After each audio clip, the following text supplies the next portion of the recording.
All right, Steve, we're live. So, can you go ahead and introduce yourself and tell us what you're running for? My name is Steve Correa. I'm a 25-year-old uh, community college student. I'm running for California State Senate District 18, which is the East San Fernando Valley. And I'm trying to help the community here, running on issues of environment, healthcare, economics, housing, and internet and tech industry issues. Cool. Um, so I see that you're running for a state senate district 18, correct? Yes. And I saw that in 2014, the Greens came in third with 7.8%. The Republicans got 29%. Now there's 26, almost 27% NPP voters. So there's a good opportunity for Greens to make a good showing there. There's also a large Hispanic population. In fact, they're the majority there. Can you talk about that a little bit? Yeah, the East San Fernando Valley and the whole San Fernando Valley is a place where a lot of Hispanic people, Chicano people, um, we live. This is a community where you can get by speaking only Spanish, and it's very, very Hispanic, very Mexican, and other Latin American countries. Um, yeah, there's a bunch of diversity here. There's people also, um, Japanese Americans people here. Um, there's a good amount of black people. The Greens, they had a good showing, um, and there's this district went pretty well for Bernie and for progressives. And 2014, we had an assemblywoman who beat the incumbent, and she didn't get any money from corporations. So that's what got me to decide to vote. Is that you don't need the money; you can do it with the people. And yeah. Yeah, and in the Green Party, we don't take corporate money, so there's no choice for us, right? But you guys down there in Los Angeles have quite a slate of people running in your area. So I think you guys are all supporting each other. I like the fact that all of you are working together, and hopefully we can have a good showing down there in 2018. Yeah. Uh, One of your positions on your platform is rent control. Can you talk about your position on it? Right. So I'm a member of the Los Angeles Tenants Union, and that's because we see a lot of gentrification in LA. People are being displaced. They're being kicked out because the landlords want to raise the rents, and they would prefer a certain demographic, certain uh, white people. They want richer people, and they want to. They don't care where the people end up. It comes along with the homeless crisis.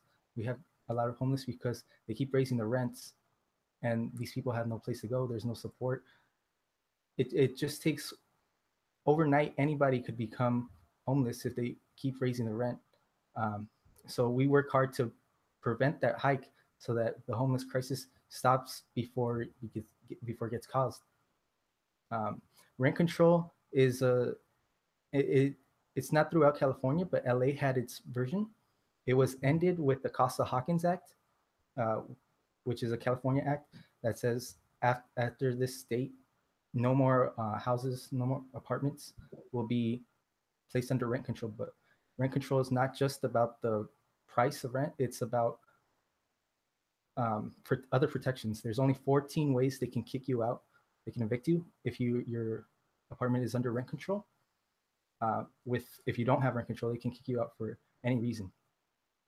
So rent control will stop gentrification and it stops the evictions. It stops abuses from landlords. So we fight hard for that. Another act is the Ellis Act, which allows the landlords to say they're going out of market and then evict the people that they are renting to. So that's not fair, and we don't think that should be allowed. So we want to overturn that.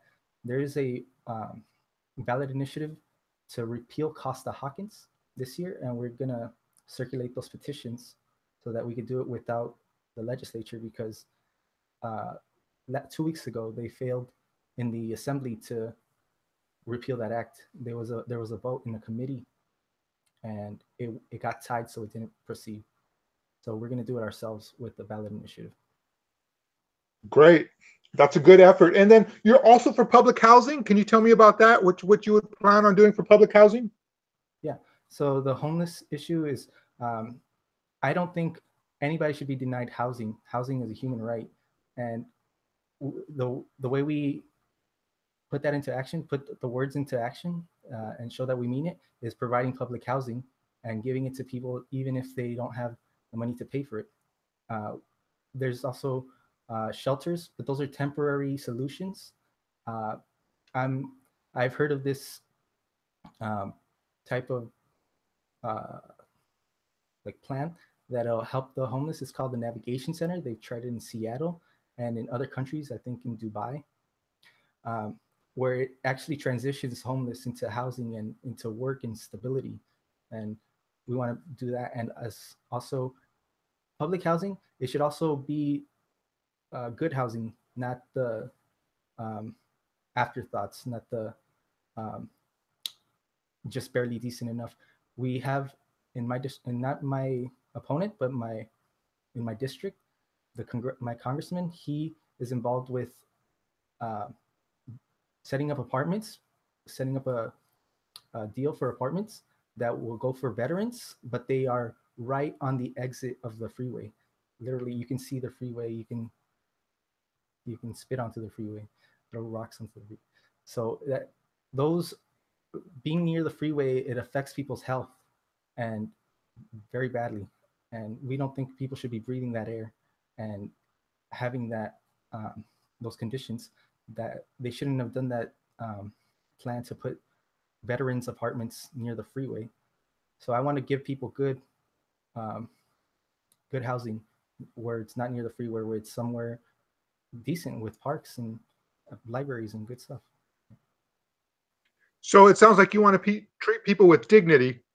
Um, Exactly. yeah, I think that's definitely a Green Party principle. Um, so we just had a big fight on net neutrality nationwide. What's your opinion on net neutrality? Yeah, data should be treated equal. Every website should be accessible because that's our right. That's our First Amendment. Can I ask you to start over on net neutrality because it looks like we had a little interruption. Yeah. So we should treat all data equally, and that every site should be accessible fast. There should be no fast lanes, no slow lanes, because that's our First Amendment right to be seen, to be heard, and to speak with others. Um, I think we should have uh, a public option, just like they were thinking about in healthcare, a public option of internet, so that if the private companies, which are monopolies pretty much, want to slow down, we can go to the government option, which is which we will decide won't be slowed down, and we can have good access.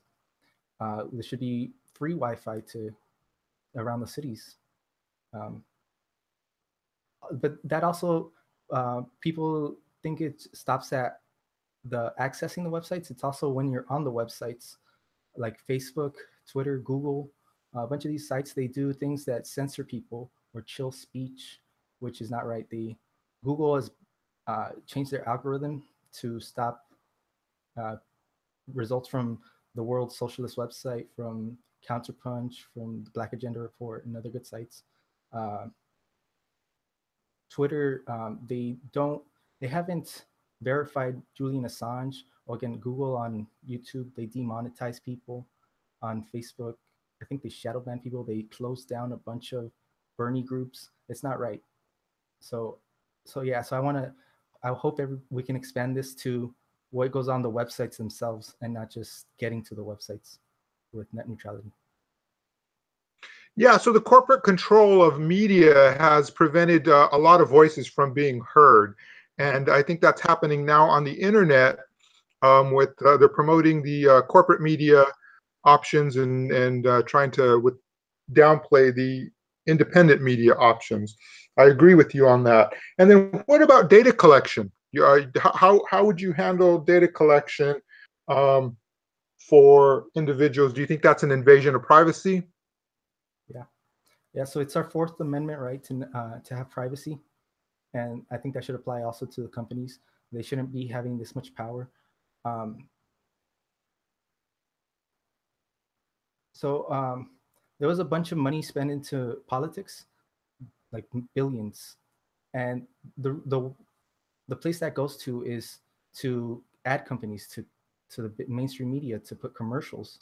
A lot of it also will now be going into social media, and social media will be selling their platforms to the politicians. And right now, you can't just a small business on Facebook. You have to pay to have your post seen to people who already liked your page. You have to pay to boost it. Um, so they are trying to sell that data also, which they shouldn't have. And you don't have any privacy. All your possible employers, they look at your record on Facebook and other social medias before they consider you. They want to see what you've been doing on those. Um, you can't even have conversations without the boss, big brother on there. So yeah, we got to stop that. I support some companies that are off the US because of privacy, like Proton Mail. That's what I use for email, which is they don't they encrypt all your email, and they won't ever hand it over to the US. So that's one Oh, example. that's interesting. I didn't even know about Proton Mail. I'll have to check it out. Um, so then it sounds to me like you're against NSA spying and things like that. Um, okay, what's your opinion on a living wage? Yeah, the living wage can be guaranteed with the government giving everybody a job. Full employment is the best thing that could happen to a worker, because if everybody already has a job, then some employer who wants to hire more people will have to compete with other employers because the workers are already working. They would have to treat their workers better if they want to get them over. They can't treat them badly. So the price, the wages will always go up and up. It would be good for the workers. So I think that governments on all levels should work to get everybody in their that they represent hired, get them a job guarantee. So that's how I would go about it, living wage.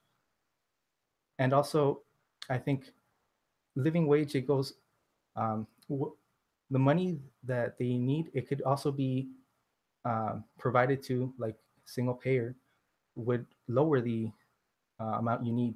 If we got everybody single payer, guaranteed health care, if we got guaranteed housing, guaranteed water, the price of the living wage, it would go down, and it would be less of an issue.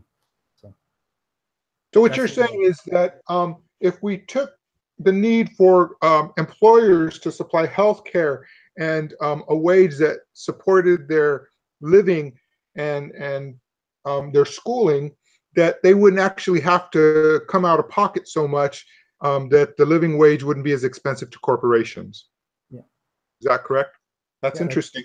And when you say somebody. a living wage, people right now are fighting for 15. Do you think, based on today, $15 is enough as far as a living wage, as far as a minimum wage? No, I don't think that's enough to live. Not in LA. They keep raising the rent. Um, my friend Josh Jones, he's running for governor. He mentioned go for 20 and maybe you get 16. I want to keep fighting for more. So, Yeah, so I've heard that minimum wage should be indexed to the cost of living, so that as the cost of living goes up, the minimum wage would go up. mhm. Yeah, that's a good idea. Yes, absolutely. So you also talk about corporations colluding with each other Mhm. um, to set wage standards. Can you talk about that? So a few companies in Silicon Valley, they made an agreement not to hire each other's workers, and that's what I was talking about with full employment. That's they know that their full employment is bad for the employers, so they want to work against the employers to keep their workers' wages down. So they came up with that agreement not to hire each other's workers, and it's not even just the wages. It's some workers might have wanted to work in the other company.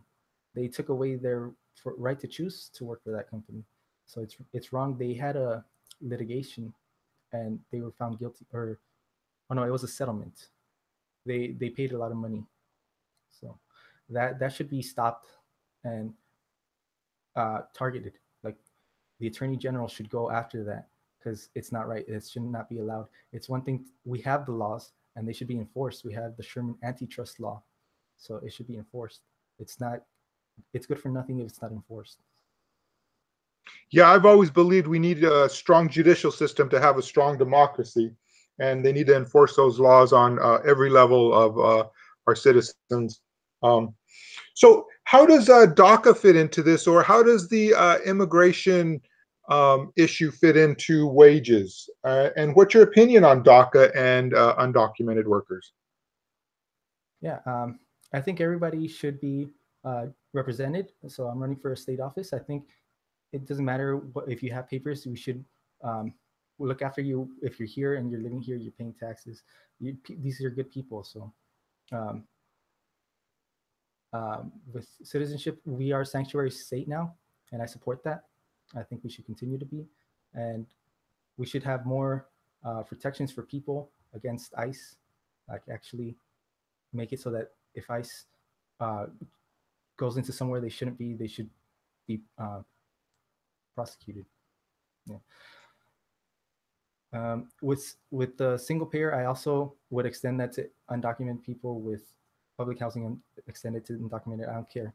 It's if you're here, you deserve it, and because it's not good for anybody to have people on the streets, people sick, people without what they need. So Again, that's a Green Party belief, is just to be humane and to be humane to everybody, not just our undocumented workers as well as our citizens. Um, right now, they're having a budget struggle, and the Clean DACA Act is what we're trying to fight for. But it sounds like the Democrats are willing to cave. Can you talk about the Republican and Democratic um, positions on DACA? so Trump and other people have used undocumented workers before, and they will continue to do so. It's my opinion that they like the way that it is, that there's millions of people undocumented because they make profit off of them. They exploit them. They sometimes don't pay them. Like Trump has hired some undocumented people and didn't pay them when they were constructing one of his Trump towers. Um, so this, but it affects parties of both sides. So companies pay both of them. They neither side, the Democrats or the Republicans, want to give people papers. That's just what I've seen. DACA is not citizenship. It's temporary, or it's for the younger people to be able to stay here and not split up the families. It's not citizenship. Um, with this debt ceiling and budget stuff, Donald Trump, he can mint a coin and end the shutdown anytime he wants. This is coming from Stephanie Kelton, who's advisor to Bernie Sanders, economic advisor. She advised the Senate Democrats. She teaches a branch of economics called neo-chartalism or modern monetary theory. And she says he could mint a coin, send it to the Fed, and then the debt will be lowered, and then we wouldn't be at the debt ceiling. So the government could continue to function. It could keep running, and we could keep providing all the services, all the parks, and paying the veterans and the soldiers. Um, yeah, so it's just theater. It's just a political show what they're doing right now. It's not good. Right, right. And so, what's your opinion on the environment? How about can you talk about maybe cap and trade? Right.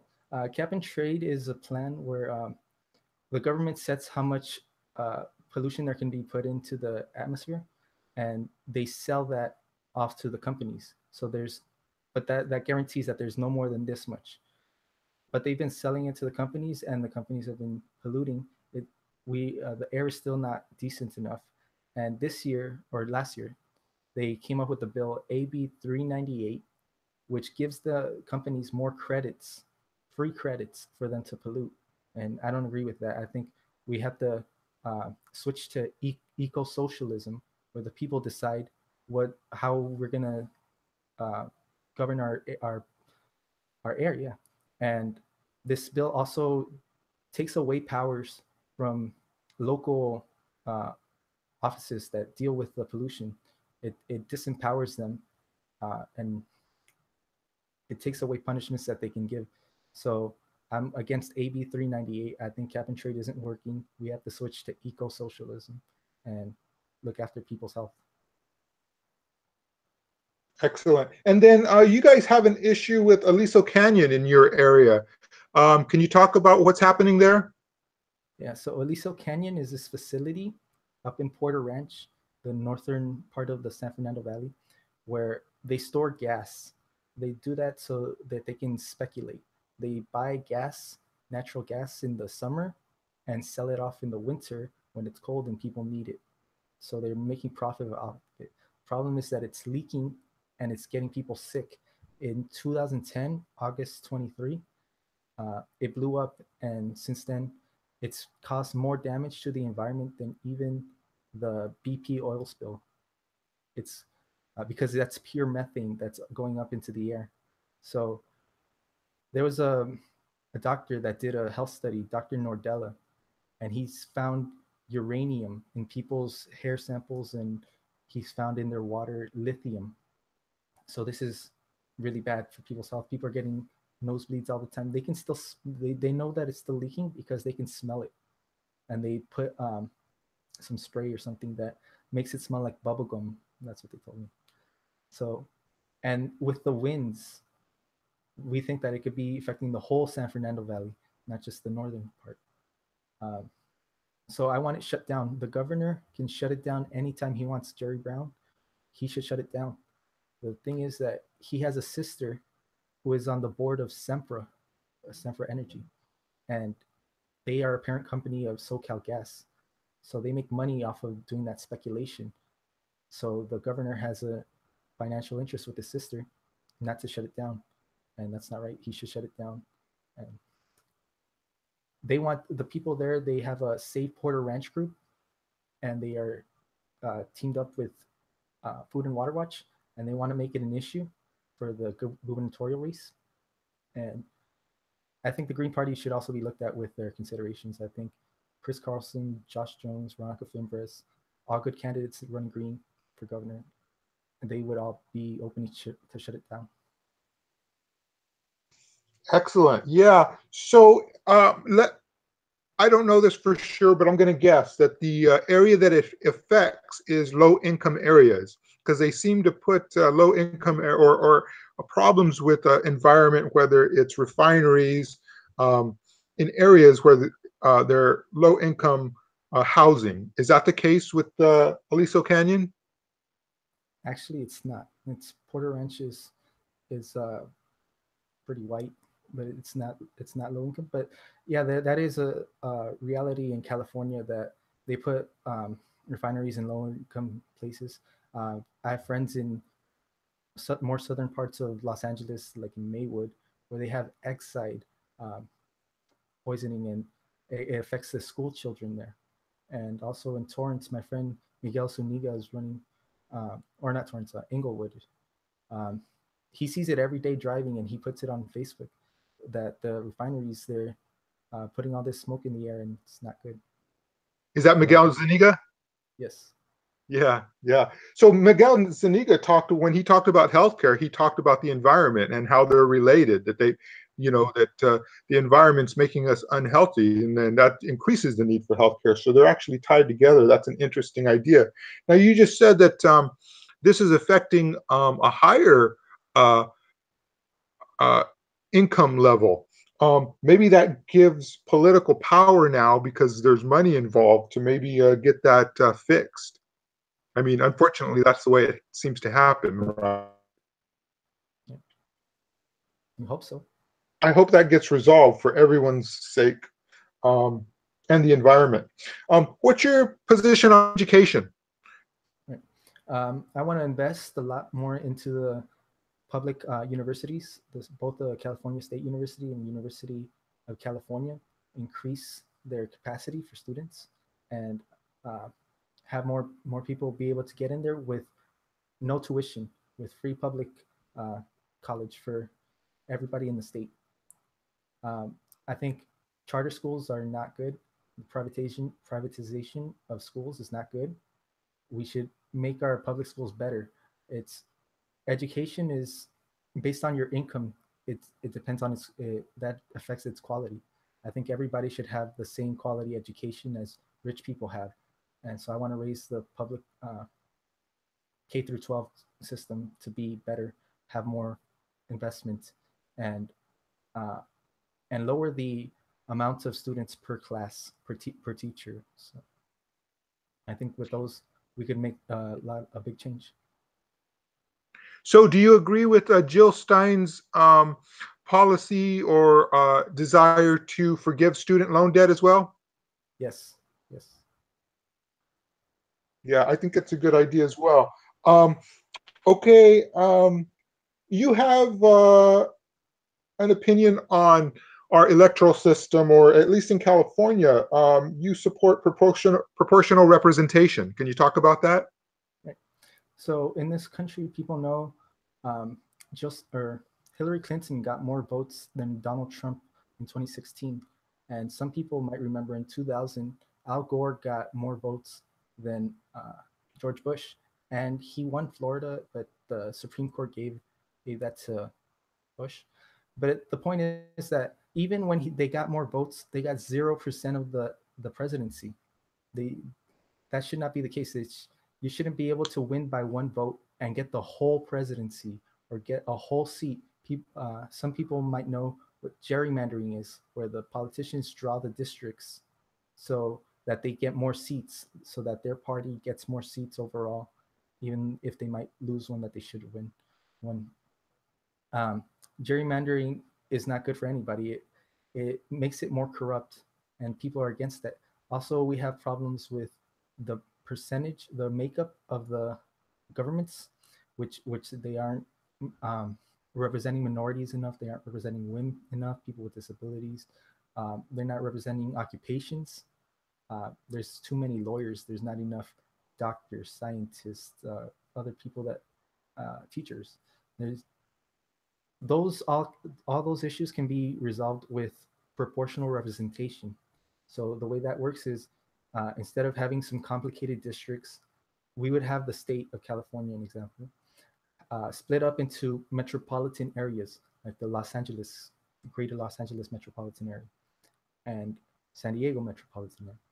And in each of those metropolitan areas, they would have a number of seats based on their population so that it's equal.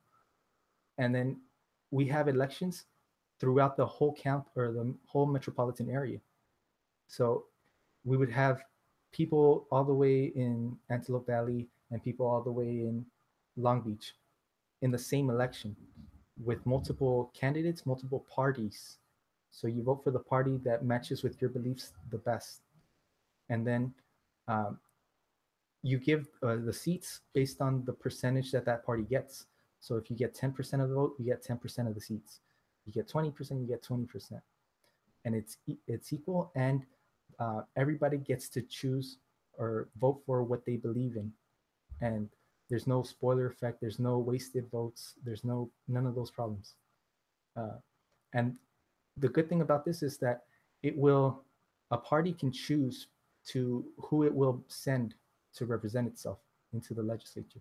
It can, if it wants more women representation, it can send women. If it wants more minority representation, it can send minorities. If it wants uh, doctors in there, it can send a doctor. If it wants um, LGBT people in there, they can send. Proportional representation will change this all, and it changes the price, as Mike Feinstein will say, the price of the election, because right now campaigns are based on telling people who do not agree with you to vote for them.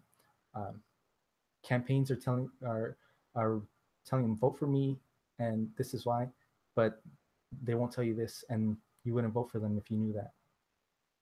Um, with proportional representation, there's no negative campaigning. You just say what you're for, and anybody who's for that will vote for that. Nobody wants to vote for people who are corrupt, who are taking donations from companies that are not good for them. So that will be immediately weeded out. So that's very good, and that's why I support proportional representation. So it sounds like proportional representation would represent the demographics of our electorate much better than what we have now, a winner take all. Yeah. Excellent. And so you like proportional representation more than ranked choice voting then?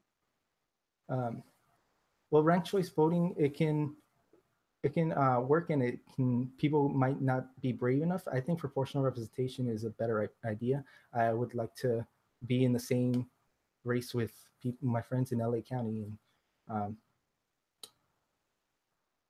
Mike Feinstein has a plan of 500 people in the legislature, a new legislation with 500 people, and half of them would be decided from proportional representation. Half of them would be decided by some non-gerrymandered districts with ranked choice voting. So he has a half and half plan. I think that's a good idea. Also, I can see that. Interesting. So when you say Mike Feinstein is actually a Green Party candidate for Secretary of State. Are you in the same Green Party county with Mike Feinstein? Are you guys all part of the same? Okay, excellent. Let me see here. So then I think the last issue we're going to talk about is healthcare. In California, we have SB 562. We're trying to get passed. Anthony Rendon, Speaker of the House, held it up in the Assembly. Can you talk about SB 562 and your ideas on healthcare and how you would handle that in California? Right. So SB 562 is called the Healthy California Act, which is a bill that would cover everybody in California. It would use a waiver in the Affordable Care Act, which would allow the state to use funds from the Affordable Care Act to make a single payer plan. And the economics of it behind it comes from Robert Pollack, I think, who was the economic advisor to the governor, actually, when he was running for president in 92. He said that it would actually save the state money. It would save us about $30 billion. So the California Nurses Association has been very vocal, and they've been doing a lot of demonstrations, and I've been to a lot of them, and I've canvassed with them. I know Betty Dumas, who's the Southern California Regional Coordinator, and I've gone to a lot of events with her, and I'm very much in support of SB 562. I think single payer healthcare is a right. Everybody should have healthcare. There's no reason somebody should be sick. That's only going to make other people sick, and that's not good. Even if the moral part of it doesn't convince you, you don't want to get sick. You don't want other people to be sick. Yeah, I think it's right. I think once we get single payer, people will know that we can have more if we just fight for it. This is just the first domino. It's just the first thing we're gonna get. We're gonna get this. We're gonna get a higher minimum wage. We're gonna get free college. We're gonna get the student debt waived, paid for. We're gonna get all these things. The single payer is the first one. I think we can do it. That's only the first thing. Excellent. So I think universal health care or single payer should be a litmus test for any candidate that we're considering. The Green Party across the board is for single payer. It's in our platform. I think you're safe if you vote for a Green Party candidate that they're going to advocate for single payer or SB 562 in California. What do you think of Anthony Rendon by himself holding up the bill? It doesn't seem very democratic that one person can hold up a bill that actually the Senate already passed. So it's only the Speaker of the House that's holding it up. Can you talk about that a little bit? Right. He did that, I think, last June. And that weekend, we went down to his district, the LA Greens. We went down to his district and we went telling people that he did this. We weren't planning to tell him that he put it on pause, but he did put it on pause. And so we went and had to tell them that. We were just going down there to tell him about the bill and that he should let it go through and vote for it. But he blocked it in committee. And since then, he's made a select committee with it's stacked. They have people from hospitals, people against the bill on there giving their propaganda and not really talking about the bill or the economics or anything. Rendon says he needs a funding mechanism. That's what he wants. There's amendments from the California Nurses Association that have been sent to him, and he has not looked at them, or he says he has not received them, but he has. We know he's lying. It's in committee, and they have it stacked, and it's not proceeding. We need to remove him. The LA Green started the Recall Rendon group to get him recalled, and talking to the community there so that they know what's going on and that they shouldn't let this happen. It's not just him. It might be the next one. So we want to raise their awareness and have this not happen again. Yeah, so I've seen a lot of activity with the LA Greens in the Recall Rendon effort and canvassing his area. So I'm really thankful for that, because I really think it's an important bill to get through.